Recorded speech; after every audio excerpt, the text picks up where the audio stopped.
강원 지역 곳곳에 많은 비가 내리면서 피해도 속출했습니다. 춘천에서는 원주천이 넘쳤고 또 횡성과 원주를 중심으로 홍수주의보가 발령됐습니다. 삼척시가 수소 거점 도시 육성을 위해 행정력을 집중하고 있습니다. 폐광지 대체 산업 발굴을 위해 총력을 기울이고 있는 민선 8기 삼척시의 성과와 과제를 들어봤습니다. 강원특별자치도가 수소 클러스터 구축 사업의 투자 심사를 재신청하기로 했습니다. 또 삼척 수소 액화플랜트 기반 구축 사업은 2단계로 내년에 심사를 신청할 예정입니다. 춘천시가 바이오 국가첨단 전략산업 특화단지 구축에 나섭니다. 기존 산업단지를 활용해 연구개발부터 원부자재 공급, 대량 생산이 가능한 특화단지를 조성할 계획입니다.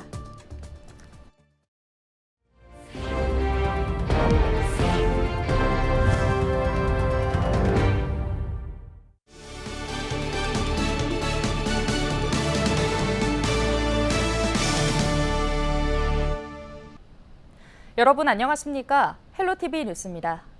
18일 강원 지역 곳곳에 많은 양의 비가 내렸습니다. 시간당 최대 70mm의 물폭탄이 쏟아지면서 도로가 내려앉고 하천이 범람하는 등 피해가 잇따랐는데요. 당분간 비는 소강 상태를 보일 것으로 예보됐습니다. 정승환 기자입니다. 도로 일부가 폭탄을 맞은 것처럼 푹 꺼져 있습니다. 가드레일은 휘어져 부러졌고 전봇대도 쓰러졌습니다.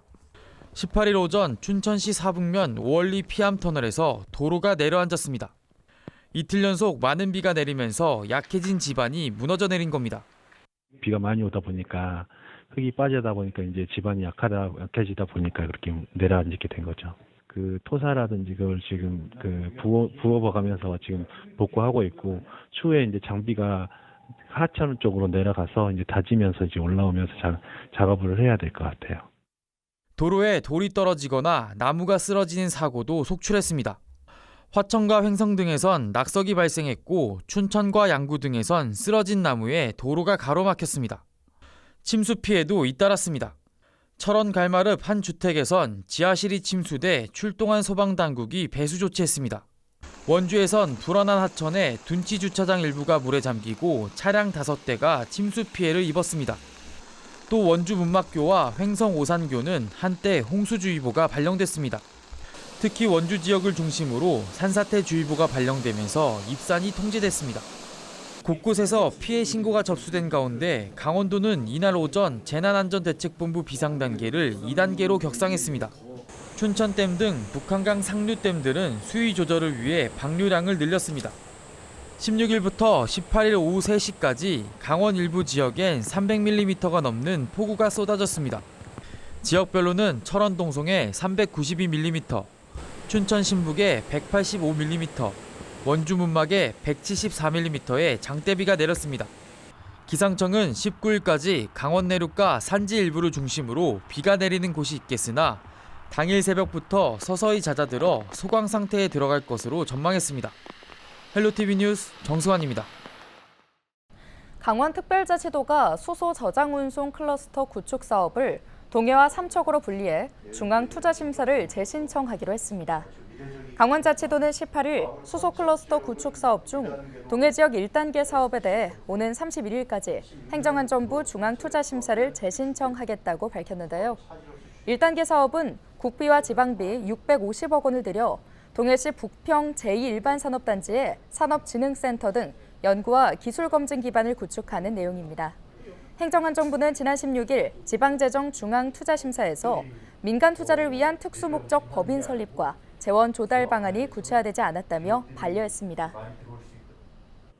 행안부 투자심사를 이제 다시 받을 때 동해하고 삼척 지역 사업이 완전히 틀리다는 점을 좀 부각을 하고요.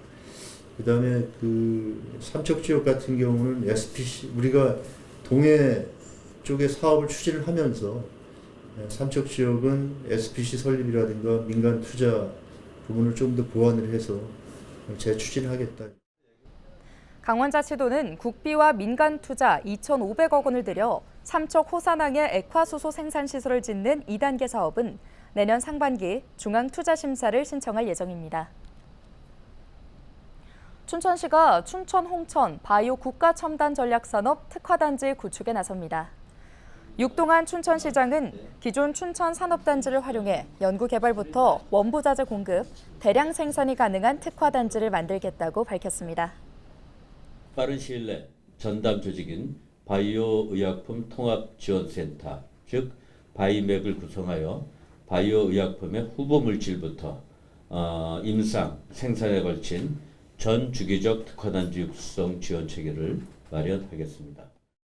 특화단지 육성으로 인한 경제 효과는 생산 유발 효과가 5조 9천억 원, 취업 유발 효과가 3만 명에 달할 것으로 추정됩니다.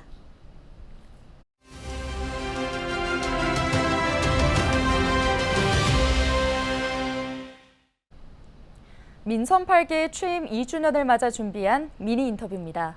오늘은 수소 거점 도시 육성을 추진하고 있는 박상수 삼척시장으로부터 수소 클러스터 조성 사업과 폐광 지역 대체 산업 발굴 등 굵직한 사업들에 대해 이야기 들어보는 시간 마련했습니다. 화면으로 만나보시죠. 지난 2년간의 소회를 말씀드린다면 삼척 경제를 어떠한 일이 있어도 살린다는 무거운 책임감 아래 쉼없이 달려왔습니다. 아무리 먼 거리라도 삼척을 위한 일이라면 어디든지 찾아다녔습니다. 남은 2년도 살기 좋고 시민들에게 행복을 주는 삼척의 새로운 역사를 만들기 위해 혼신의 힘을 다해 나갈 것을 약속드립니다. 현재 삼척시는 수소 거점 도시 육성을 목표로 시정의 모든 역량을 집중하고 있는데요. 그동안의 진행 상황을 말씀드리면 수소산업 유치를 위해 액화수소 신뢰성 평가센터 구축 및 수소특화 산업단지 임대형 공장 부지가 조성 중에 있습니다. 또한 수소 저장 운송 클러스터는 예비 타당성 조사를 통과해 대규모 자본을 유치할 수 있는 근거가 마련됐습니다. 이에 따라 삼척시는 국내 수소 분야 3대 핵심 사업인 수소 시범도시, 수소 규제 자유 특구 지정, 수소 클러스터 조성 사업을 모두 달성한 국내 최초의 자치단체로 명실상부한 수소도시가 되었습니다. 수소도시로 가기 위한 삼척의 노력은 여전히 진행 중에 있는데요. 앞으로 수소산업 생태계 전반에 대한 전주기 밸류체인 구축을 통해 수소 거점 도시를 완성하겠습니다. 폐광이라는 말을 들으면 여전히 밤잠을 설치고요. 지역 소멸을 막을 대체 산업 유치만 생각하게 됩니다. 현재 폐광 지역인 독의 경제를 다시 뛰게 하고자 다양한 대체 산업이 발굴돼 추진되고 있는데요. 먼저 중입자 가속기 기반 암치료 센터를 중심으로 한 의료 클러스터 구축 사업을 산업부와 공동 대응을 하고 있습니다. 특히 폐광 지역 대체 산업이 안정적으로 정착되려면 고용위기 지역 지정이 선행됨과 동시에 산업위기 대응 특별지역 지정도 반드시 이루어져야 합니다. 우리가 무엇 때문에 시민을 위해 일하는지 다시 한번 생각하며 지역구 국회의원과 우리 시의 주도적인 노력을 통해 경제회복 기간을 앞당겨 보겠다는 말씀을 드립니다. 네, 지방 소멸은 삼척시를 포함해 전국 122개의 지자체가 직면한 문제입니다. 우리 시는 현재 지역 소멸 위기 극복을 위해 골드시티 사업을 추진하고 있는데요. 이 사업이 추진된다면 먼저 서울에 거주하는 은퇴자 등 이주 희망자들이 골드시티 사업으로 지어진 삼척의 아파트 주택에서 주택연금을 받으면서 안정적인 노후 생활을 영위할 수 있습니다. 특히 이 사업을 통해 우리 시는 인구 유입은 물론 이주자들의 경제 활동으로 지역 경제가 활성화되는 등 서울과 삼척시가 서로 상생하는 사업이 될 것으로 기대하고 있습니다. 네, 우리 삼척시는 과거와 달리 점점 변화하고 있습니다. 과거 수십 년 간 지역 경제를 책임졌던 석탄산업 시대 영광을 뒤로하고 새로운 백년 대계를 책임질 미래 에너지 산업의 중심지인 수소 산업의 중심 도시로서 성장하고 있습니다. 지난 2년간 정말 열심히 달려왔듯이 앞으로도 저를 포함한 삼척시 모든 공직자가 삼척시의 새로운 비전과 더 큰 미래를 위해 더 열심히 뛰겠습니다.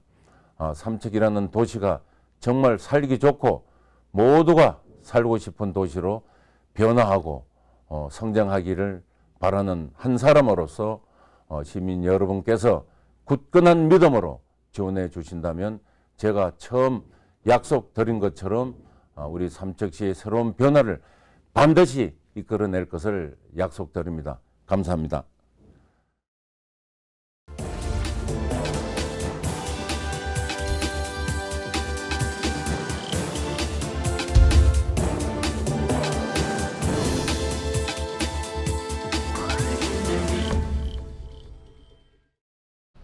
케이블 TV 공동기획 지역회생 프로젝트 지역을 살려라 순서입니다.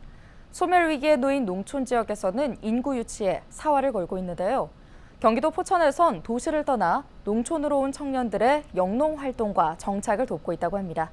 딜라이브 권석화 기자가 보도합니다. 포천의 한 비닐하우스. 한쪽에서는 오이를 선별 포장하는 작업이 한창입니다. 구슬땀을 흘리고 있는 구본글 씨는 3년 전 처음 농사에 뛰어든 새내기 농부입니다. 직장 생활을 하기 바빴던 도시 생활 대신 농촌에서 새로운 기회를 찾기로 했습니다.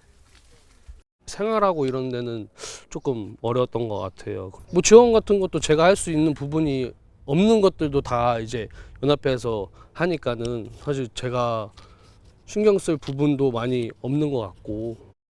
7년 전 아버지를 따라 자연스레 농부가 된 박세훈 씨. 농사를 짓는 부모님께 기대지 않고 1,600평 규모의 밭을 직접 일구고 있습니다. 변덕스러운 날씨부터 서툰 농사일까지 어느 하나 쉬운 것이 없었습니다. 하지만 포천시 시설채소연합회 선배 농부들의 도움으로 시설채소 작물 재배가 익숙해졌고 이제는 쑥갓과 얼갈이, 고수와 참나물 등 다양한 종류의 채소들을 스마트팜을 이용해 재배하고 있습니다. 불편했던 점은 전혀 없던 것 같고 오히려 좋은 것 같아요. 제가 처음 농사 지어봐서 그런지 모르겠는데 농사 짓는 그 기술센터랑 농부들 간의 교류가 되게 좀 원활한 것 같아요. 청년 농업인을 위한 이런 혜택은 포천시 농업기술센터에서 주관하는 시설채소연합회 활동 덕분입니다. 1세대 농업인이 멘토가 돼 이뤄지는 연합회 활동은 포천시 농업을 발전시키는 게 목표입니다. 선도 농업인인 시설채소연합회는 연말에 농업기술센터와 함께 미래 농촌 경제의 대안으로 떠오르고 있는 6차 산업과 스마트 농업 등 2세대 청년 농업인을 위한 교육도 준비하고 있습니다. 1세대의 유통 방법은 도매 시장 출하하는 거였어요, 우리는. 근데 우리 2세대는 또 다르더라고요, 생각이. 뭐 6차 산업이니 뭐 유통 뭐 2세대는 그쪽에 굉장히 관심이 많습니다. 최대한 우리 연합회 1세대들이 도와줘서 포천 농업의 중심이 될 수 있도록 또 그것도 마찬가지 그렇게 최선을 다하겠습니다. 포천시는 시설채소 청년연합회 40명의 청년농업인을 시작으로 청년농부를 위한 지원 정책을 매년 확대해 나갈 예정입니다. 딜라이브 뉴스 권석화입니다. 전국에서 토종 한우인 칡소를 가장 많이 키우고 있는 고성군이 명품 브랜드 육성에 나섰습니다. 18일 고성군 토성면의 한 한우 농가에서 고성 칡소 500마리 달성 기념식이 열렸는데요. 태어난 지 10일이 된 어린 칡소는 9살 된 어미 칡소의 암송아지로 고성 지역 500번째 칡소입니다. 고성군은 칡소 브랜드 육성을 위한 중장기 발전 계획을 수립한 뒤 지난해 특허청 상표를 출원했고 지난달에는 지리적 표시 단체 표장으로 최종 등록됐습니다. 오늘 준비한 소식은 여기까지입니다. 함께해 주신 여러분 고맙습니다.